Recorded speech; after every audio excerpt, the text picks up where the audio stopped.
So some of you may know already if you do follow me on social media, but I have had a bit of a project in the works for quite a while now that I'm sort of ready to talk about on the channel, and that is called Detail Locker. So it's a brand that I've recently set up, which now has a small selection of products available specifically for storing car detailing products. So I have got the products here to show you, and I'm just going to take you through them individually, talk a little bit about them. I'm not going to go into loads of depth as I do have sort of more information on all of them on the website, which is now available. So that is detaillocker.co.uk. So these are all available now for pre-order on the website. So if you are worried about them going out of stock or just want to get ahead, then obviously you have that option too. And I am hoping to get these shipped out, start shipping them out on Monday, the 17th of February. So a little bit of sort of backstory before I kind of get into talking about these a little bit more individually. Some of you may know, but basically I've been doing up my garage ever since I got my new house. This is something that I've been sort of really looking forward to. And you might have seen the video on the main channel where I did all my cabinets, my flooring, the walls and all that sort of stuff.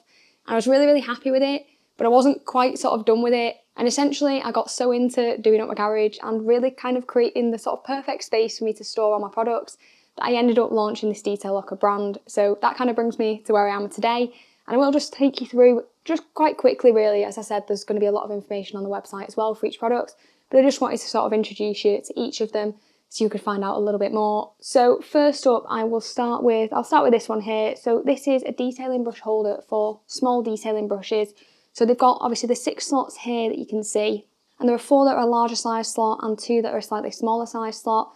The reason being is that obviously detailing brushes do come in quite a few different sizes, and I wanted to make sure that people could fit as many brushes as possible in here of different manufacturers and different types. So the larger size brushes will accommodate things like detail factory brushes, which have that annoying little fan bit at the bottom. So they have to be wide enough to accommodate that, but obviously not too wide that the brush just falls straight through it. And then the smaller slots are obviously going to be suitable for those skinnier brushes to make sure they are held quite securely. So as you'll notice with all the products here, they are all finished in black, and then most of them do have the Detail Locker logo laser printed on the front as well. So next up, I will take you through this one here. So this one is specifically for storing your short trigger and your nozzles for your pressure washer. So I've got this little hook here where you can hang your pressure washer trigger, and then obviously your nozzles can go in here. Now I tried again to make this as sort of universal as possible. I'm not saying it's going to fit every single short trigger on the market, but I have tried to make it with that in mind. So I've tried this with quite a few. So I've got my Carscope one on there. I've tried it with the MTM SGS35, which does have quite a chunky sort of piece where you would hang this off. And then the cheaper short triggers I've tried, like the Into Detailing one, again fits on here. I'll of course provide measurements for all the slots. Everything that I'm going to be talking about here will be on the website, so you can obviously measure your stuff and just double check that it will fit. And then here we do have the slots for the nozzles. Now I did go for 3 slots, as what I wanted to do here is provide obviously a decent bit of functionality so you can store all your nozzles, but I didn't want you to have loads of slots that were sort of empty because that just doesn't really look that nice on the wall. So 3 here, most people are sort of rocking either a 15, a 25 and a 40 degree nozzle, or they're rocking a turbo nozzle with either a 25 or a 40, or sometimes a 15 and a 40. But generally most people tend to have 3 or less, so I didn't want to have loads of sort of slots in here that weren't going to be used. You'll also hopefully see here, if not I'll do a zoomed in shot, but they do have rubber grommets in each of the slots here. A couple of reasons being, firstly, obviously this is just going to protect the metal here. You drop in metal nozzles into obviously this painted finish. I didn't want it to scratch up, and I thought this would protect it. And the second reason being is that this allows you to select between sort of 2 different slot sizes, so 21mm if you don't have the grommets in, because they are removable, or 15mm if you do want them in. So some nozzles have sort of little pieces in between sort of the protector of the nozzle and then also the 1/4 inch quick release bit. So it allows you to sort of decide how much you actually want it to drop into the holder. So next up here, I will talk about this one.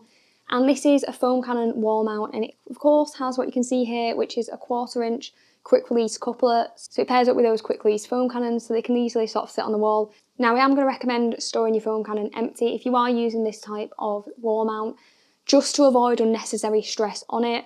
So before I forget to talk about it, you might be wondering why I didn't go for a quick release fitting on this to actually hang your short trigger. And there are a couple of reasons why. I did consider it, was something that I was thinking about. However, I didn't really like the idea of it, mainly because when you've got your short trigger, you've obviously got the coupler on there and it has an O-ring in it usually. And I didn't want a short trigger to be sort of hung on the wall, putting loads of pressure on that O-ring and potentially causing leaks and it being a bit of an issue. Whereas with the foam cannon, obviously that's not really a problem because all you've got going into that is your quick release plug. And again, if you are storing your foam cannon empty, then that's obviously not too heavy and it's not putting too much pressure on anything here. So yeah, that's the reason why I didn't go for that option here. And also, I wasn't a fan of the short trigger protruding quite as much from the wall. Foam cannons don't tend to come out of the wall quite as much. I still think look pretty neat with that compared to the short trigger. I think looks a little bit nicer if it's flush against it. So those were my kind of reasons behind that. So what I will take you through here is the next sort of foam cannon accessory. And if you do want to store your foam cannons when they're full, then this is actually going to work really well. So what this does is just clips onto the side of the bucket. You can just hang it on there, and it's going to keep your foam cannon in place either when you're storing it in your garage on your bucket, or you can obviously use it when you are detailing the car as well, and that's what I use it for personally.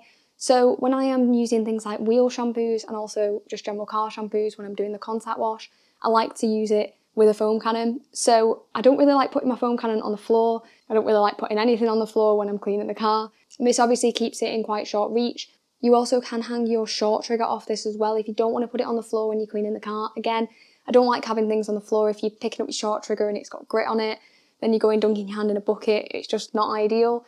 And also short triggers can be fairly expensive and you want to kind of keep them looking nice. So this obviously keeps it off the floor, stops it getting scuffed. So I've been hanging my new car scope one off there just to keep it nice and fresh. So yeah, I've really been getting a lot of use out of these. So next up is this one here, and this is a mount for larger detailing brushes, so mainly for your wheel brushes. So it's got 6 hooks available, and these are again quite universally shaped. I've not personally found a brush yet that doesn't fit on it. You also can hang smaller detailing brushes on here too. If they've got that little loop at the bottom, which most of them do, you can just hang this off there as well.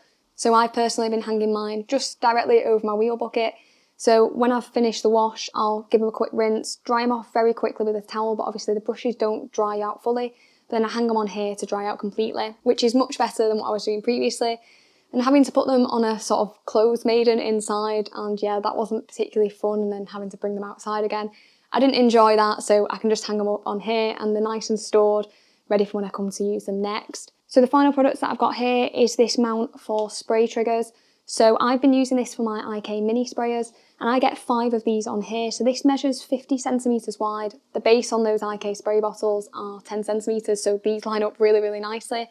But obviously if you do have bottles that have a narrower kind of base, then you're going to fit more of them on here potentially. So I've personally been using these for all the chemicals that I use quite often, that I've got mixed up ready close to the door, so I don't have to come back into my cabinets and find and dig out other products. So things like citrus, all-purpose cleaner, glass cleaner, stuff like that. That works quite well to have the sprayers ready to go when I need them. So in terms of the plan, it is currently to launch on the 17th of February fully, but they are all available for pre-order, these products. So if you do want to get your orders in, it's obviously not too far away from the release date if you want to make sure you can get your order first and I don't run out of stock of anything. In terms of sort of my next plans, obviously I'm launching with 6 products here. I do have quite a lot of ideas for products that I do want to release, but I didn't want to start massive. I obviously couldn't go wild with this. So we've just got the 6 here to show you at the moment. But yeah, hopefully in the future there will be some more, and I'll of course keep you updated on here and on the website as well. If you do want to keep sort of up to date with the brand, then I will pop a link to the Instagram account in the description. It's at Detail Locker. If you're not on Instagram and you still want to keep up with things, then I will pop a link as well to an email newsletter sign up, so you can obviously get updates through that instead. If you have enjoyed the video, then it would be great if you could drop it a like, and thanks very much for watching.